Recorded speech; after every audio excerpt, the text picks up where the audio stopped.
नमस्ते भारत, आप देख रहे WH न्यूज। मैं विजय खौसे। खास बात में आपका स्वागत है।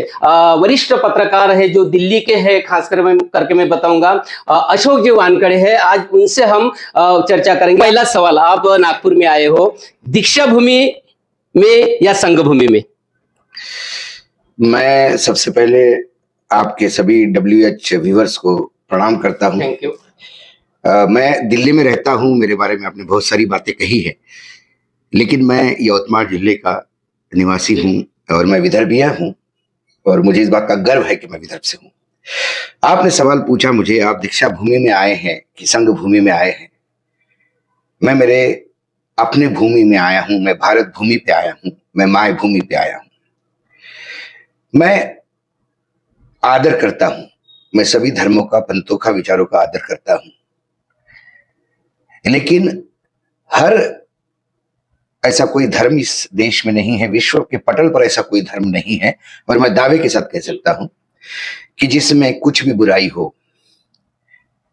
लेकिन उस धर्म की परिभाषा करने वाले कुछ दुकानदारों ने हर धर्म में इतनी बुराइयां ठूस दी है कि कई बार हिंदुत्व का ध्वजवाहक बने हुए ये तमाम दुकानें, ये दुकानदार, ये फ्रॉड लोग जब मेरे ही धर्म को अपने तरह से परिभाषित करते हैं तो मैं कई बार स्वयं को लज्जित महसूस करता हूं और फिर विचार करता हूं कि क्या ये मेरा धर्म था जो आज इसको परिभाषित किया जा रहा है।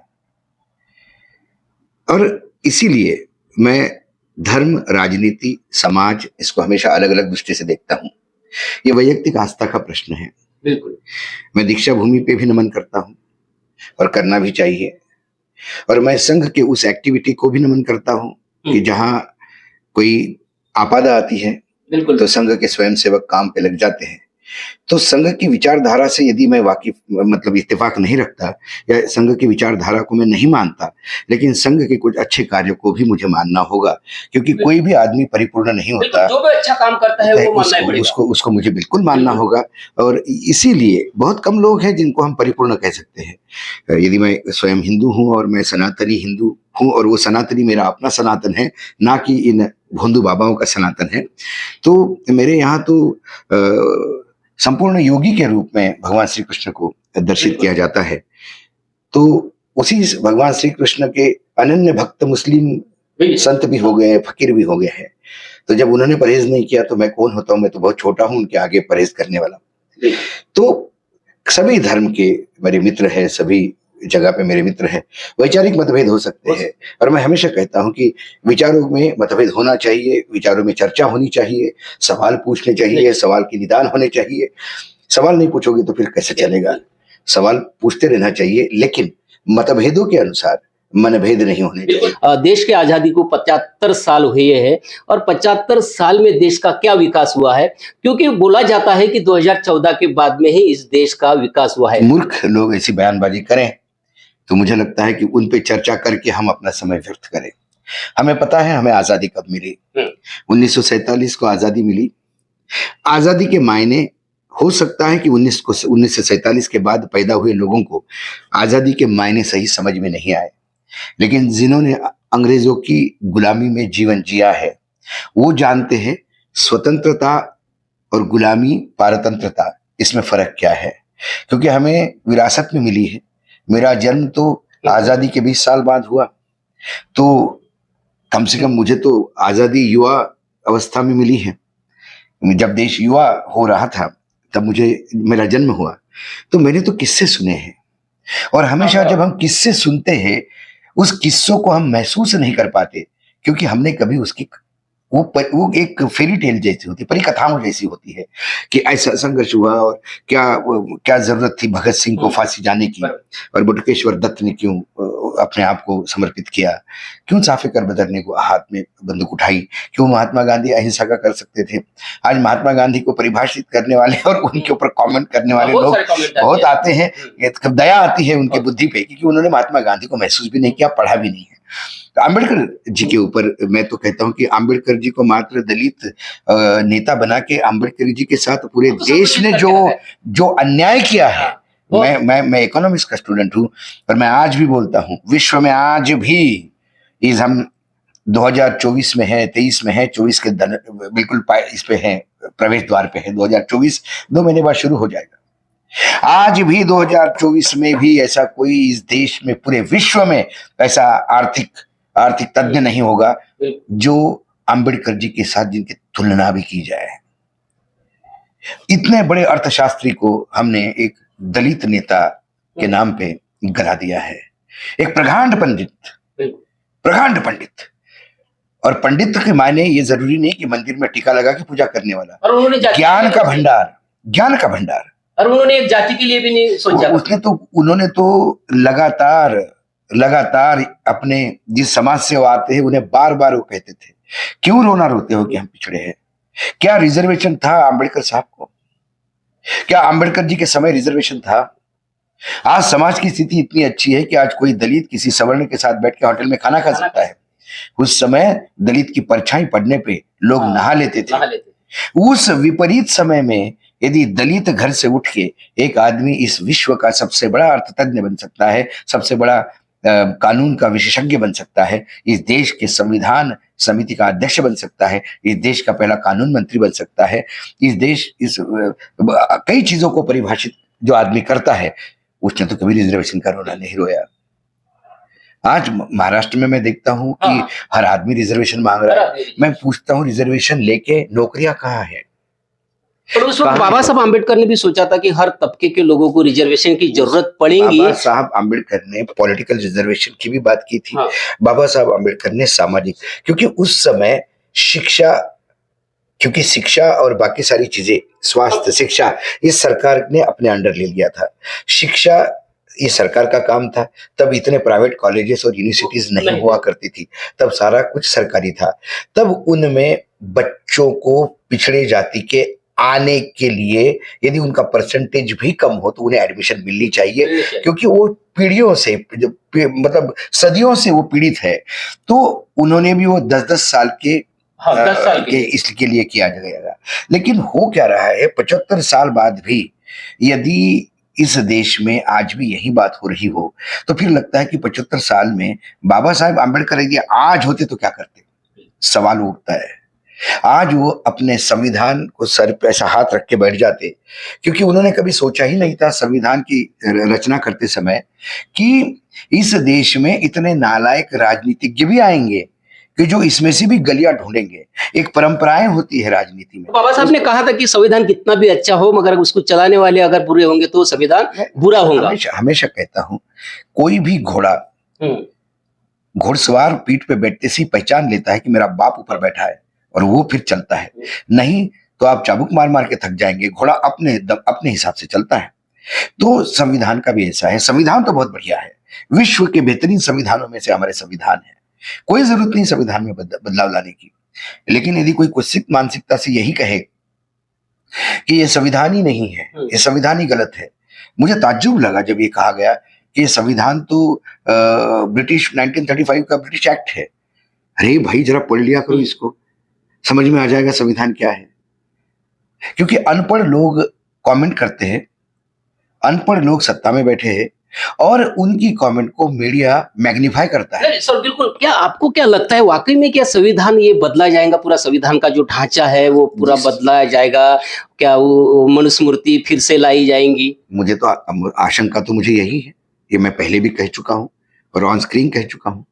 2024 में यदि वर्तमान सत्ता केंद्र में बरकरार रहती है तो मुझे तो डर है कि कहीं संविधान का पूरा रिप्लेसमेंट नहीं हो जाए, वहां ये नहीं आए। क्योंकि संविधान के प्रति जब 2019 में आदरणीय प्रधानमंत्री नरेंद्र मोदी जी फिर से जीत के आए, 300 से ज्यादा सीटें जीत के आए, जब वो सर्वप्रथम आ गए थे 2014 में, तो उन्होंने पार्लियामेंट के सेंट्रल हॉल में जाने के पहले साष्टांग दंडवत किया था और मेरा सीना भर आया था। मैं टीवी पे कमेंट कर रहा था, तब मुझे लगा कि नहीं, कुछ बदलाव होगा। नतमस्तक होने वाले लोग आ गए। अंदर आके जो 5 साल देखा मैं बड़ा डर गया। उसके बाद जब मैसिव मैंडेट के साथ आए तो उन्होंने उस समय एक नया इवेंट किया। वो इवेंट, तब तक मैं समझ गया था कि ये सिर्फ इवेंट करते हैं। तब मैंने देखा कि उन्होंने पार्लियामेंट के सेंट्रल हॉल में एक संविधान की कॉपी थी, उन्हें नतमस्तक होके चले गए। तब मुझे लगा कि कम से कम पिछले 5 साल में, पहले 5 साल था, दिल्ली में पहली बार आए, प्रधानमंत्री के पद पे पहली बार बैठे, समस्याओं का अंबार, हो सकता है कि आदमी थोड़ा इस बार संविधान के हिसाब से चलेगा। बिल्कुल। लेकिन अब मुझे समझ में आ गया कि उन्होंने संविधान को जो नतमस्तक हुए थे, वो इसलिए हुए थे कि अब तुम्हारी गरज इस देश को नहीं है, अब तुम लॉकअप में चले जाओ। हाँ। क्योंकि उसके बाद संविधान की जिस हिसाब से धज्जियां उड़ रही है, जो हमारे जो स्वायत्त संस्थाएं हैं, उसका जो निजीकरण तरीके से उसका उपयोग हो रहा है, चाहे इलेक्शन कमीशन कहें, चाहे ईडी कहे, सीबीआई कहे, इनकम टैक्स कहे, और इसका यदि अपने विरोधियों का दमन करने के लिए उपयोग करते हो, तो क्या फिर हम जर्मनी के सेकंड वर्ल्ड वॉर वाले उस सिचुएशन में नहीं पहुंच रहे हैं जो मुझे लगता है? क्या दिल्ली की सरकार को परिभाषित, हमारे यहाँ कस्टोडियन कौन है? हम सब ज्ञाता नहीं होते हैं। मैं इन्हीं धर्मांध हिंदुओं को भी पूछता हूं, आप क्यों जाते हैं पंडित के पास कुंडली लेके? क्यों जन्म डेट लेके जाते हैं कि मेरी कुंडली बना दो? और वो कुंडली बना भी देता है तो आप पढ़ भी सकते हो उस कुंडली को। आप पंडित ही आपको बताता है कि कौन सा ग्रह किधर है और क्या नहीं। आप अनपढ़ हो ना, आप अनपढ़ हो इस मामले में, तो आप पंडित के पास जाते हो, आप डॉक्टर के पास जाते हो और बताते हो। डॉक्टर जब पर्चा देता है आपको, तो वो पर्चा लेके मेडिकल की दुकान पे जाते हो। आप खुद ही पर्चा लिख के तो नहीं जाते हो ना, आपको एक डॉक्टर लगता है। वैसे संविधान समझने के लिए और संविधान को कस्टोडियन, संविधान के आखिर में संविधान क्या कहता है, इसका अंतिम सत्य कौन बताएगा? सर्वोच्च न्यायालय बताएगा। सर्वोच्च न्यायालय हमारे संविधान का कस्टोडियन है। तो ऐसे में हमारे यहाँ जो 3 विधाएं हैं, कार्यपालिका है, विधायिका है और न्यायपालिका है। कार्यपालिका अपना काम करती है जो विधायिका उसको करने के लिए बोलती है, लेकिन कार्यपालिका भी उन्हें बार बार ये बताती है कि ये, क्योंकि वो अधिकारी हैं, वो बड़े चुन के आए हैं, क्रीम है सोसाइटी का, तो वो बताते हैं कि ये कानूनन है, गैर कानूनन है। जब उन्हें लगता है कि नहीं, बहुत ज्यादा पॉलिटिकल प्रेशर है विधायिका का, और जब कोई कानून पास होता है तो उसकी परिभाषा फिर सर्वोच्च न्यायालय करता है। क्या दिल्ली सरकार के अधिकारों को सर्वोच्च न्यायालय ने रेखांकित नहीं किया था? किया था। और जब दिल्ली सरकार को अधिकार मिल गए, तो आपने एक नया कानून ला के दिल्ली सरकार के सारे अधिकारों को खत्म कर दिया और सर्वोच्च न्यायालय के उस निर्णय को आपने कूड़ेदान में फेंक दिया। तो क्या ये संविधान के हिसाब से चल रहा है, या फिर एक मदमस्त आपके पास एक मेजॉरिटी है, आपके पास पर्याप्त जनमत है पार्लियामेंट में, और उसका मद आपको इतना चढ़ गया है, अहंकार इतना चढ़ गया है कि फिर आप संविधान की परिभाषा भी किसी को नहीं पूछ रहे हैं। उसके बाद जब सर्वोच्च न्यायालय ने यह व्यवस्था दी कि इलेक्शन कमीशन ये स्वायत्त संस्था है, तो इसके जो चुनाव के आयुक्त होंगे, जो कमिश्नर्स होंगे, इनका चुनाव भी ट्रांसपेरेंट पद्धति से किया जाएगा। तो प्रधानमंत्री रहेंगे, लोकसभा में जो सबसे बड़ा विरोधी दल है उसका नेता रहेगा, और सर्वोच्च न्यायालय के न्यायाधीश रहेंगे। तो 2 जने अपने अपने हिसाब से काम कर सकते हैं, विपरीत विचारधारा के, इसलिए पक्ष और विपक्ष है, और इनके बीच में बैठेंगे चीफ जस्टिस, मुख्य न्यायाधीश, और वो उसको गाइड करेंगे। इसके पहले जिन आडवाणी जी को अपना पितृपुरुष कहते हैं, भीष्म पितामह कहते हैं, उस आडवाणी जी ने तो इससे भी बड़ी व्यवस्था दी थी।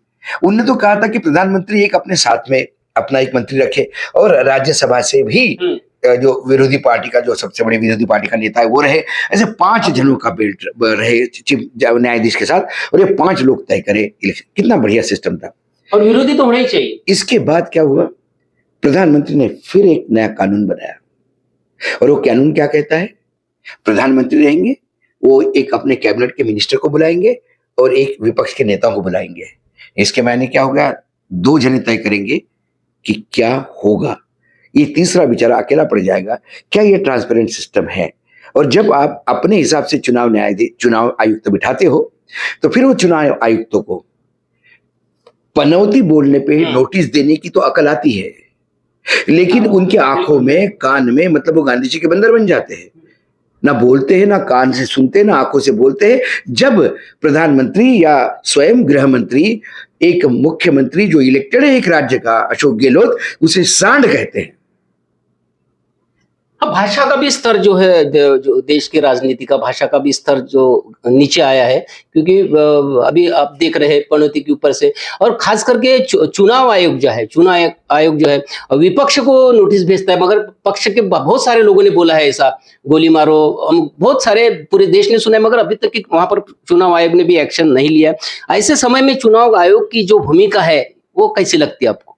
नहीं, चुनाव आयोग तो एक, मैंने तो कहा कि ईडी, सीबीआई, चुनाव आयोग, इन्होंने सबने अब जो बीजेपी का नया कॉर्पोरेट ऑफिस खुला है उसमें अपने अपने कमरे ले लेने चाहिए। वो प्रकोष्ठ हो गए हैं राजकीय जो सत्ताधीश दिल्ली में बैठे हैं, उन्हीं के पार्टी के प्रकोष्ठ के जैसे उपयोग कर रहे हैं। यही कारण है कि फिर ये प्रजातंत्र की बात ऐसा अगर होता है सर, तो फिर लोकतंत्र खतरे में है, और लोकतंत्र खतरे में आएगा तो हुकुम शाह यहाँ पर आएंगे। तो 2014 से क्या चल रहा है? 2014 से यहाँ तानाशाही रवैया ही चल रहा है। जो कोई मुंह खोलता है, कोई पत्रकार यदि के सवाल पूछता है तो उसको पत्रकारिता के उसको चैनल से निकाल दिया जाता है। कोई पत्रकार सवाल पूछता है तो उसको जेल डाल दिया जाता है। उसको राष्ट्रद्रोह का ऐसा मुकदमे है कि यूपी सरकार ने इतने लोगों पे राष्ट्रद्रोह के मुकदमे लगाए कि इलाहाबाद हाई कोर्ट ने पूछा एसपी और कलेक्टर को कि अरे आप तो एसपी और कलेक्टर पढ़े लिखे हो, आपका क्या दिमाग दिवालिया हो गया कि आप किसी को भी राजद्रोह का, और उन्होंने 95 लोगों के 95 ऐसे केसेस थे जिन्होंने राजद्रोह रिजेक्ट किया, उसको फिर से परिभाषित किया जा रहा है। किसी को भी ईडी का लक्ष्य करा दो, कोई ट्राइबल एरिया में, अभी आप नागपुर में बैठे हैं, यही पास में गढ़चिरौली में कल 2 दिन पहले जो वहां पे आयरन ओर माइनिंग हो रहा है 6 जगह, कुछ 6,000 हेक्टेयर्स में, उसके खिलाफ आदिवासी अपने अधिकारों के लिए लड़ रहे हैं, उनके ऊपर माओवादी का ठप्पा लगा के दमन कर दिया गया। आप जब चाहे किसी को राष्ट्रद्रोही करो, जब चाहे जिसको पाकिस्तानी कहो, जब चाहे जिसको चाइनीज करो, सिर्फ इसलिए कि आपके हाँ में हाँ मिलाने वाले लोग। ये सारी जो बातें देश में जो हो रही है, यह आम आदमी के ध्यान में नहीं आ रही है, क्योंकि इसके ऊपर में आवाज भी नहीं उठ रहा है। जो पढ़े लिखे लोग जो है, जो समझदार लोग है, जिनको ये अर्थव्यवस्था समझती है, देश का राजनीति समझती है, यही लोग बोल रहे हैं, मगर आम आदमी जो है वो नहीं उठ रहा है इसके बारे में। क्या लगता है आपको कि यदि अगर लोकतंत्र को खतरा होता है और हुकुम शाह की ओर देश जाता है, तो एकदम से जो आम आदमी उठेगा, ऐसा आपको लगता है?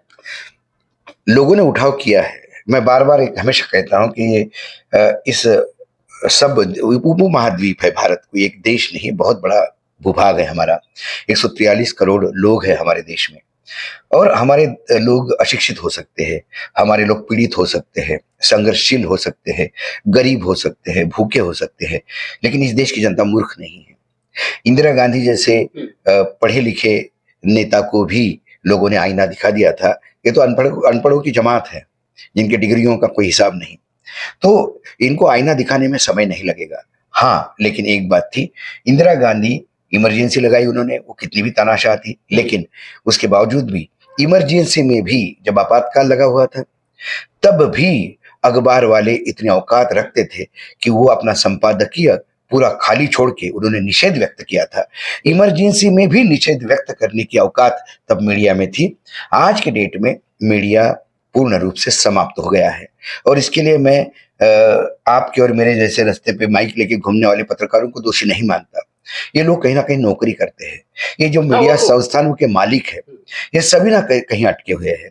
आप ही आज नागपुर में बैठे हैं, या लोकमत सबसे बड़ा अखबार है, उसका मालिक जमानत पे है, क्योंकि वो भी किसी कांड में अटका हुआ है। सभी अखबारों के मालिक अब्जोपति है। अखबार के मालिक होने के नाते उन्होंने कई लफड़े किए हैं, फाइनेंशियल मिसमैनेजमेंट किया है, हर एक की फाइलें पड़ी हुई है।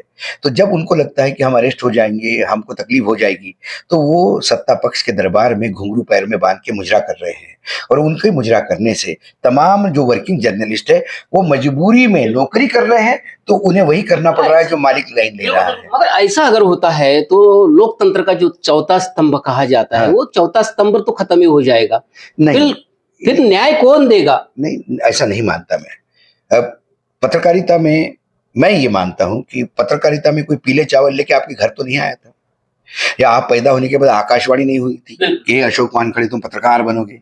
नहीं, पत्रकार आप चॉइस से बने हो, और यदि पत्रकार चॉइस से बने हो और आपको लगता है कि मेरी पत्रकारिता मुझे करनी चाहिए, और यदि मुझे लगता है कि मैं यहाँ पत्रकारिता नहीं कह सकता, मैं अभी आपसे बात हो रही थी, आप भी दैनिक भास्कर में काम कर रहे थे, आपने दैनिक भास्कर की नौकरी छोड़ के यदि ये शुरू किया है, इसीलिए शुरू किया है कि आपको लग रहा था कि आपके पत्रकारिता का गला घोटा जा रहा है, तो आप, मैं, ऐसे कई असंख्य इस देश में लोग हैं, भला हो डिजिटल मीडिया का, सोशल मीडिया का, उन्होंने एक हमें प्लेटफॉर्म दिया है। बिल्कुल। और आज किसी बड़े चैनल से ज्यादा व्यूअरशिप यूट्यूब की है, पोर्टल्स की है, और उसमें लगातार लोग बोल रहे हैं, लगातार कोर्ट के केसेस आते हैं, लगातार नोटिस आते हैं, प्रताड़न किया जाता है, आपको कई जगह ब्लॉक किया जाता है, आपके खिलाफ troll army, paid troll army खड़ी की जाती है। लेकिन इस देश के लोग उसके बावजूद लाखों की तादाद में देखते हैं, और आप कमेंट पढ़िए प्रोग्राम के नीचे जो आते हैं, वो कमेंट बता देते हैं कि यदि उसके नीचे 8,000 कमेंट है तो उस 8,000 कमेंट में 6 या 7 कमेंट होते हैं जो कहते हैं कि तू कुत्ता है, ये है, वो है, गाली देते हैं। लेकिन बाकी जो 7,993 94 जो कमेंट है, वो आपके लिए दुआ करते हैं, आपकी सराहना करते हैं, आपको पीछे खड़े होने की बात करते हैं। इसके मायने ये है कि लोग को लग रहा है कि उनकी व्यथाओं को हम शब्द दे रहे हैं, इसलिए लोग पूछ रहे हैं। मैं भी, मेरा वजन 90 किलो का है, मैं दिखने में काला आदमी हूँ, विदर्भ का हूँ, ठेठ, क्यों लोग मुझे देखेंगे? मैं कोई फिल्म एक्टर तो नहीं हूँ, क्यों लोग मुझे सुनेंगे? मैं कोई बड़ा अच्छा सोनू निगम जैसा गायक तो नहीं हूँ, क्यों लोग मुझे सुनेंगे? क्या मेरी अमिताभ जैसी आवाज तो नहीं है? आपका भी बहुत रोक ठोक काम है, आप निडरता के साथ में आप बोलते हो, पत्रकारिता भी निडरता के साथ में की है, आपको डर नहीं लगता? किस बात का डर? किस बात का डर? न्यूज क्लिक के ऊपर में उन्होंने कार्रवाई की तो न्यूज क्लिक की गलती है? न्यूज क्लिक ने फंडिंग लिया है बाहर से? हमने कोई फंडिंग नहीं लिया। आप मुझे बताइए, आप अपना पोर्टल चला रहे हैं, क्या है हमें? मैं तो हर जगह बोलता हूँ, मेरा इन्वेस्टमेंट क्या है? आपकी प्रेरणा सभी जो भी जितने भी देश के डिजिटल प्लेटफॉर्म है, आपकी प्रेरणा लेकर काम करना चाहिए। मैं तो हमेशा कहता हूँ कि मेरा टोटल इन्वेस्टमेंट 20,700 रुपए है। 20,000 रुपए का एक मोबाइल है और 700 रुपए का उसका एक स्टैंड है। वो मैं एयरपोर्ट पे भी खड़ा होकर अशोक वानखड़े किसी भी कोई मुझे स्ट्रीमलाइन की लिंक भेजता है और मैं रूबरू हो जाता हूँ उस कार्यक्रम में। यदि 20,700 रुपए में आपका इन्वेस्टमेंट में आप एक यूट्यूब चैनल चलाते हो, मैं नहीं चाहता कि ग्राफिक्स वो भी करते हैं लोग, उनके भी इन्वेस्टमेंट भी लगता होगा, लेकिन आपकी बात कहने के लिए आपको बहुत ज्यादा ड्रामेबाजी करने की जरूरत नहीं है। यदि आपके पास कहीं दिल से कहने की क्षमता है, आपके पास आंकड़े हैं, आपके पास सच्चाई है, बिल्कुल और आपके दिल में आग है, तो आपके मुंह से निकला हुआ हर शब्द दूसरे के दिल में जाके टकराता है, क्योंकि दिल की जबान दिल समझता है। जो सोच समझ की सुपरी बात पत्रकारिता हमारी, इसमें भी यूट्यूब में भी बहुत सारे आ गए हैं। अभी मैं कई बड़े बड़े नाम हैं कि जिनकी लाखों की व्यूज है। हमारे उत्तर प्रदेश में एक पोर्टल है, वो कहता है कि मैं देश में दूसरे नंबर पे हूँ, लेकिन पता पड़ा कि अडानी साहब ने खरीद लिया उनको पैसे पहुंच गए हैं। अब ऐसे कई बड़े नाम हैं कि वो मोदी जी के खिलाफ तो बोलते हैं, सरकार के खिलाफ बोलते हैं, अडानी जी के इश्यू पे सब चुप हो जाते हैं। ऐसे भी लोग हैं, हम तब भी लोग अप्रोच किए हैं। हमारी जरूरत ही कम है। आप पत्रकारिता में आए हो, देखिए पत्रकारिता, शिक्षक, डॉक्टर, इस देश का सैनिक, ये ऐसे प्रोफेशन है जिसमें एक सामाजिक दायित्व की झालर है, तो हमें उस सामाजिक दायित्व के बाद देना पड़ेगा। जिस दिन शिक्षक 10 से 5 नौकरी करके अपने खेत के बारे में सोचेगा, वो शिक्षक है ही नहीं, वो बच्चों को पढ़ा ही नहीं पाएगा, उसके विद्यार्थी आने वाले भविष्य के बहुत बड़े स्थापित लोग नहीं हो पाएंगे। तो शिक्षक 24 घंटे का शिक्षक है, डॉक्टर 24 घंटे का डॉक्टर है। उसका मरीज रात को 3 बजे तकलीफ में फोन करेगा, उसको भाग के भागना पड़ता है। हमारा जो सैनिक बैठा है, उसे कहाँ 10 की 5 की ड्यूटी है, वो तो 24 घंटे अपने परिवार से दूर है। वैसे पत्रकारिता का है, पत्रकारिता में आपकी जरूरतें कम करें। आपको क्या जरूरी है कि नेता के साथ ही गाड़ी में बैठना है? आपको जरूरी है कि बड़ी गाड़ी में ही जाना है? आपकी यदि छोटी जरूरतें हैं तो पूरी हो सकती है, मुझे लगता है। और आपका ही मैं उदाहरण देता हूँ। आप अभी, मैंने जब प्रोग्राम शुरू होने के बाद आपको पूछा कि कैसा कर रहे हो, क्या कर रहे हो सकता है कि आपको उतनी तनख्वाह ना मिलती हो जितनी भास्कर में मिल रही थी, लेकिन आज एक सुकून होता है। आदमी रात को नींद सोता है और कहता है कि मैं, यदि मनुष्य का जन्म मैंने लिया है तो कुछ सामाजिक काम भी मेरा करना है। नहीं तो जानवर जैसे बड़े हो जाते हैं, बच्चे पैदा करते हैं और फिर वो मर जाते हैं, ऐसे तो जानवर भी बोलते हैं, या आवारा कुत्ते भी वही करते हैं जो इंसान करते हैं। हमें इंसान होने का कोई तो दायित्व करना पड़ेगा। और ये मैं इसलिए मैं कहता हूँ, पत्रकारिता में सोच समझ के आना, ग्लैमर में मत आना। पत्रकारिता में स्क्रीन पे आने के लिए आ रहे हो, मत आना। इसके लिए कई चीजें वहां कर लो ग्लैमर जाके, लेकिन पत्रकारिता ही मिशन का सब्जेक्ट है। यदि करो तो दिल से करो, नहीं तो दलाली करो, शुद्ध रूप से अपना दुकान खोल लो, मना कौन करता है तुम्हें। ये थे हमारे साथ वरिष्ठ पत्रकार अशोक जी वानखेड़े साहब। उन्होंने बिल्कुल निडरता से सारी बातें आपके सामने कही है और बिल्कुल जो भी बात है वो अपने मन से कही है। तो आप देखते रहिए WH न्यूज, लाइक करें, सब्सक्राइब करें और तमाम खबरें देखने के लिए www.whnews.in पर भेंट दें। धन्यवाद।